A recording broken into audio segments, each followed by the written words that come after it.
Hello and welcome to my channel. Today is Saturday and that means it's time for True Crime Tales. I do want to let you guys know that I am working on 2 new segments that I want to add to this channel called Deadliest Days and Conspiracies and Cons. I don't really know what the schedule is going to be like with that, but they will be coming out eventually and I hope you guys will enjoy them because I worked hard on them. With that being said, here's your content warning. Graphic descriptions, graphic crime scenes, graphic details, everything graphic. So if you have a weak stomach or you don't like violence, I would suggest moving on. As always, we don't allow victim blaming in the comments, and also please stop using this channel as a dating website. I would really appreciate that. It's kind of weird considering what the topics are. With that being said, let's get started. Mark Goudeau is an American serial killer, kidnapper, thief, and rapist. Goudeau terrorized victims into the Phoenix metro area between August 2005 and June 2006. Coincidentally, Goudeau was active at the time as 2 other Phoenix serial killers, jointly known as the Serial Shooters. In addition to committing 9 murders, his extreme crime spree included 84 other felony crimes, totaling 93 felonies over the 10-month period. He faced 2 separate trials, one for 19 charges related to an attack on 2 sisters whom he raped and sexually assaulted, and another related 74 more charges including murder, robbery, rape, kidnapping, sexual abuse, and/or assault of minors and adults. All but one of his victims were female. Goudeau was convicted on a total of 76 of 93 crimes and was sentenced to death 9 times, one for each murder conviction, and given a sum total of 1,634 years in Arizona State Prison. Goudeau was first referred to as the baseline rapist when Phoenix police announced that a light-skinned black male was sexually assaulting females as young as 12 years old at gunpoint near Baseline Road. Goudeau would later be dubbed the Baseline Killer in the spring of 2006 after investigators linked him to a series of murders and armed robberies. The crimes later spread north, primarily in the north-central area of Phoenix, Arizona. Goudeau is believed to have committed 9 counts of first-degree murder. The victims were 8 women and 1 man, in addition to 15 sexual assaults on women and young girls, 11 counts of kidnapping, and a number of armed robberies. Although not initially linked, the crimes were distinguished by having no apparent motive, and the murders were particularly brutal, with the killer often shooting the victims in the head. The criminal was often described wearing various disguises, such as a Halloween mask, as well as attempting to impersonate a homeless man or drug addict. Police say that the shell casings found at each of the crime scenes all came from the same gun. Phoenix police spent thousands of hours patrolling and following up on hundreds of tips during the summer of 2006. As residents of Phoenix became increasingly alarmed by the random nature of the violent crimes, community meetings were called by the police to distribute a sketch based on the description given by the surviving victims. Frustration and fear blanketed the city as posters and billboards displayed the sketch of the Baseline Killer, offering a $100,000 reward for information leading to an arrest. It took the police over a year to finally come up with a viable suspect. So they didn't have any evidence. They had just determined, oh, this could probably be our guy and we should look into this. So that's what they mean when they say a viable suspect. We're pretty sure this guy could be the guy, but we don't have any evidence, but we're focusing on this guy, so we're going to look into it. Mark Goudeau was at the time on community supervision, parole, basically, with the Arizona Department of Corrections and supervised out of the Northeast Parolee Office. In August 2006, parole officers in the Northeast Parole Office provided information to the Phoenix Police Department task force suggesting that Goudeau matched the sketch of the Baseline Killer. Parole officers searched Goudeau's residence and found a ski mask and a realistic toy handgun. Police used this information to obtain a search warrant for Goudeau's residence and found additional items that linked him to crimes committed by the Baseline Killer. On September 4th, 2006, Mark Goudeau was arrested in connection to the sexual assault of 2 Phoenix sisters, an attack which was tied to the Baseline Killer investigation. The sisters, one of whom was visibly pregnant, were assaulted in a Phoenix City park on September 20th, 2005. Goudeau was linked to the attack by DNA evidence collected shortly following the time of the crime. On September 7, 2007, Goudeau was tried and convicted of all 19 charges relating to the attack on the sisters. He was sentenced on December 14th of 2007 to 438 years in prison for the sexual assault charges. On November 30th, 2011, a Phoenix jury sentenced him to death on the murder charges relating to the baseline killings. Goudeau is held on death row in an ASPC Florence awaiting execution. And they wait. They wait for, ever. Because, you've got appeals and, yeah. I honestly feel like more people probably die of natural causes than are actually probably executed. And that's unfortunate, because, if you get the death penalty, it should just be straight to the chair, whatever, or the ejection, whatever it is. And that's my opinion. I know that there's a lot of people out there who probably aren't going to agree with me on this, but, it's just a waste. You're not going to overturn this sentence of 1,000 years, or this death sentence, and even if you did overturn it, he's gonna die in prison anyway, but, how often do people actually, not end up on death row? I'm sure there's probably been a case or two of some. I should look into that. I'm gonna report back to you guys on that, because there might actually be a case of innocent men being on death row. I don't know. Now I kind of feel bad. Not for him. Yeah, I'll look into that and see if I can find anything on that. August 6, 2005, 2 sexual assaults, forced 3 teenagers behind a church near Baseline Road and molested 2 of the girls. August 14, 2005 was a combined sexual assault and robbery. September 8, 2005 was a homicide. September 15, 2005 was a sexual assault. September 20th, 2005, sexual assault. This is where the 2 sisters were approached by Goudeau, who was armed with a gun. He sexually assaulted one of the sisters while pushing the gun into the other sister's pregnant belly. He was arrested 1 year later when DNA evidence found on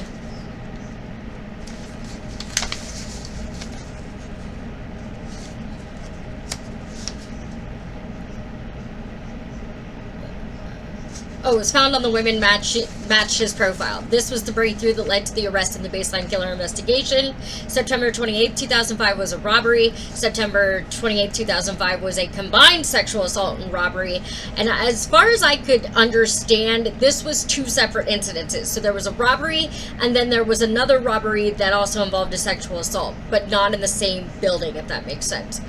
November 3rd, 2005 was a robbery and sexual assault. November 7th, 2005 was 3 separate robberies. December 12th, 2005 was a homicide. December 13th, 2005 was a robbery. February 20th, 2006 was 2 homicides.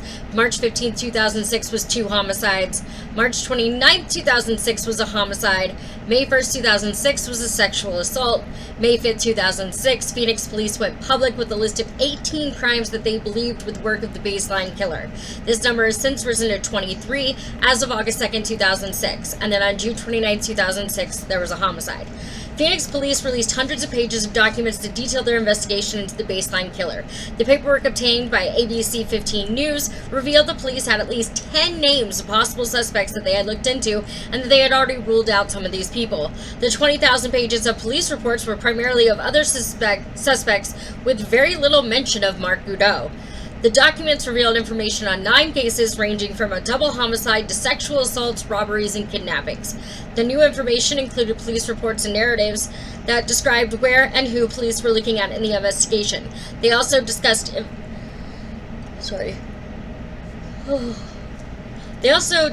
investigative leads, however, much of the information was redacted. According to the documents, the Baseline Killer posed as a homeless man in one incident pushing a shopping cart toward a woman in the parking lot near 32nd Street and Thomas Road.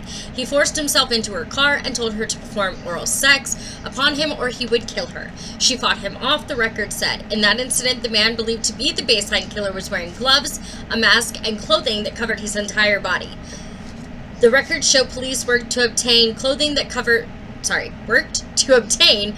handprints, DNA, and ballistics reports to build their case, but those results were redacted, blacked out. So if you hear the word redacted, it's just like, I don't know if you've ever seen them, but like when they have the paperwork, there's just like these thick black lines through like certain parts of it. That's what redacted is.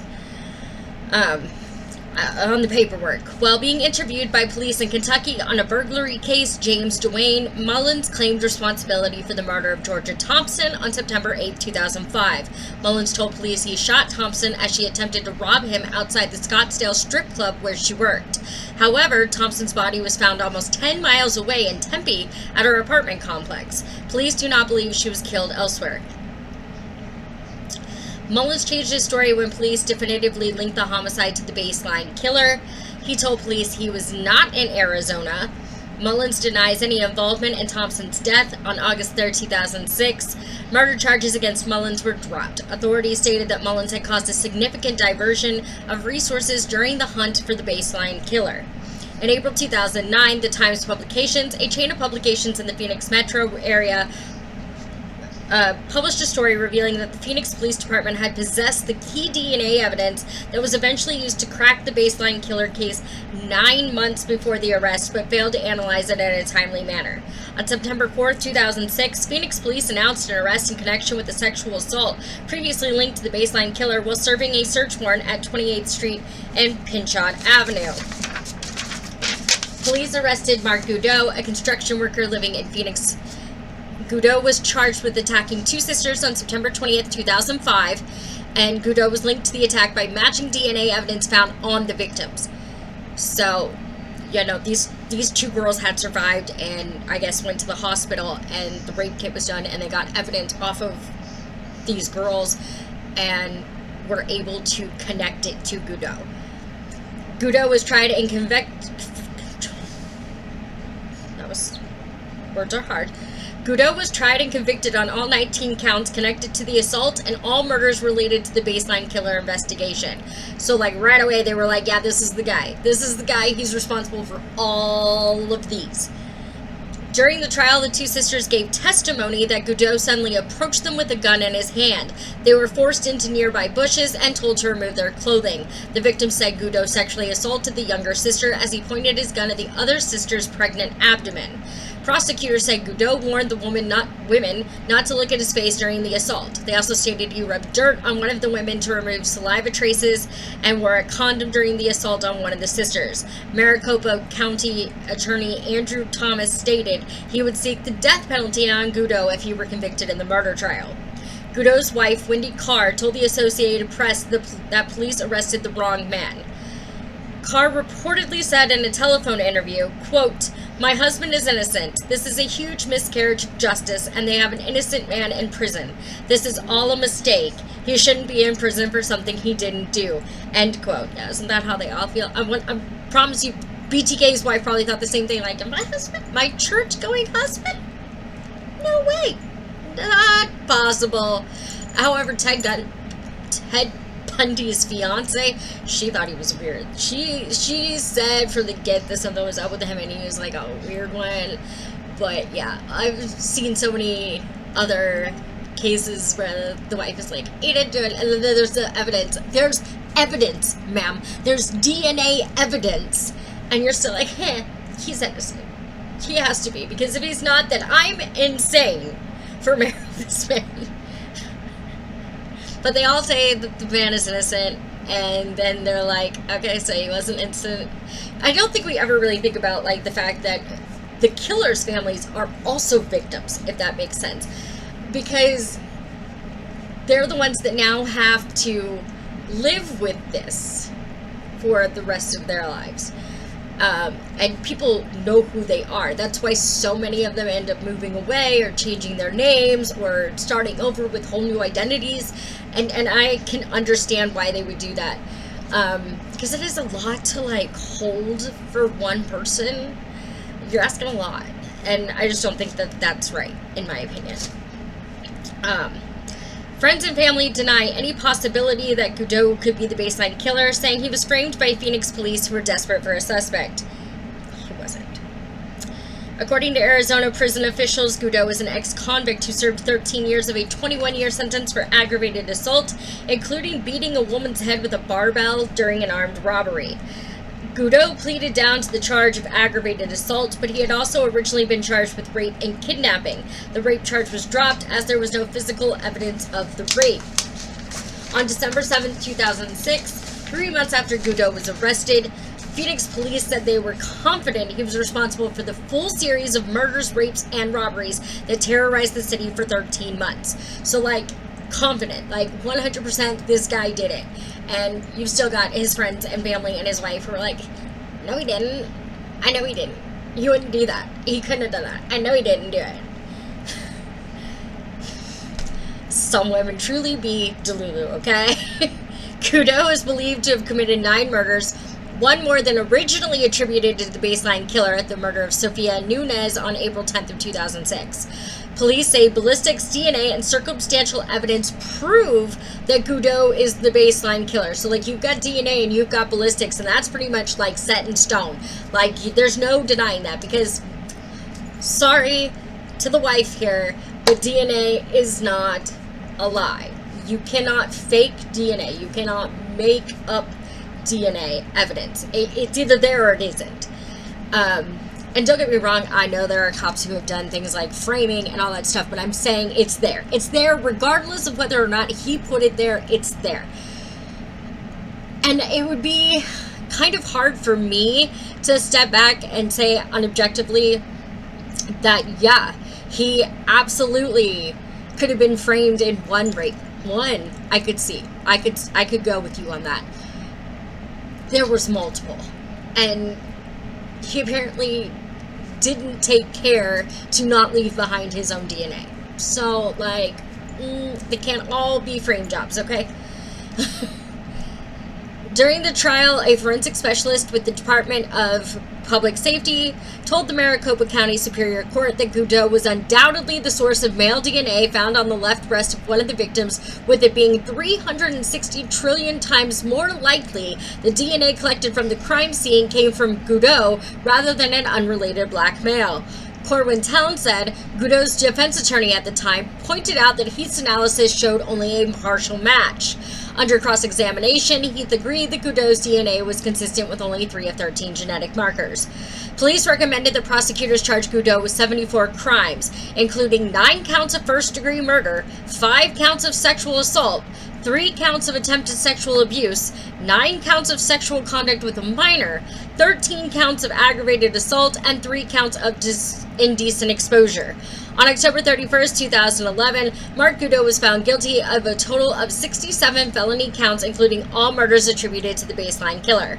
On November 30th, 2011, Goudeau was sentenced to death 9 times for the murders and 1,196 years for the other 58 crimes he was convicted for while serving a 438-year sentence after being convicted for 19 separate crimes related to the rape and assault of 2 sisters during the same crime spree. Goudeau should have been tried separately for... This sentence totals 1,634 years. In October 2015, Goudeau appealed his 9 death sentences with an appellate attorney, arguing for the Arizona Supreme Court that Goudeau should have been tried separately for each of the murders and some other counts.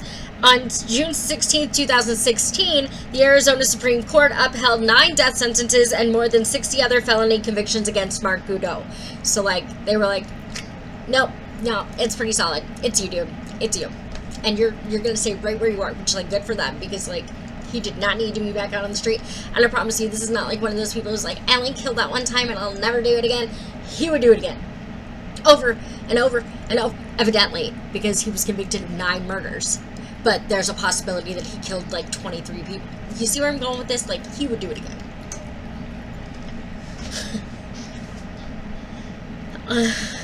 In June 2009, a leaked police report indicated another suspect had been questioned in connection to the Vargas and Roman lunch truck murder in February of 2006. Terry Wayne Smith, a black male who matched the description of the baseline killer and who lived near the baseline killer's crime scenes, was documented as a potential accomplice. Smith had a long, violent history of crime in California and Arizona, including aggravated assault, armed robbery, and was a suspect in 2 homicide cases. Smith was released from prison shortly before the baseline killer attacks began, and he was arrested a few days after Goudeau. Smith is currently in prison for 4 years for allegedly holding his family at gunpoint the night before his arrest. Police officer Rusty Stewart compiled 166 pages suggesting that Smith may have been involved in some of the baseline murders. However, police spokesmen say that Smith had been properly questioned and dismissed as a suspect, and state that Smith was in jail at the time of one of the murders. And that's the story of how they caught the baseline killer. Yeah, it was pretty, like, locked in stone the minute that DNA connected and whatnot. So I think they handled it well. I think they did the right thing. I think they got their killer. I mean, the murder stopped, so, like, it's a pretty good indication. Although, you know, the Zodiac killings also stopped and they never caught him, but that's not the point. But yeah, it was Mark Goudeau. He did it. End case. As always, please don't do anything I wouldn't do. Be cautiously kind to others. Leave your comments down below. Like and subscribe and share. And I'll see y'all next week. Bye.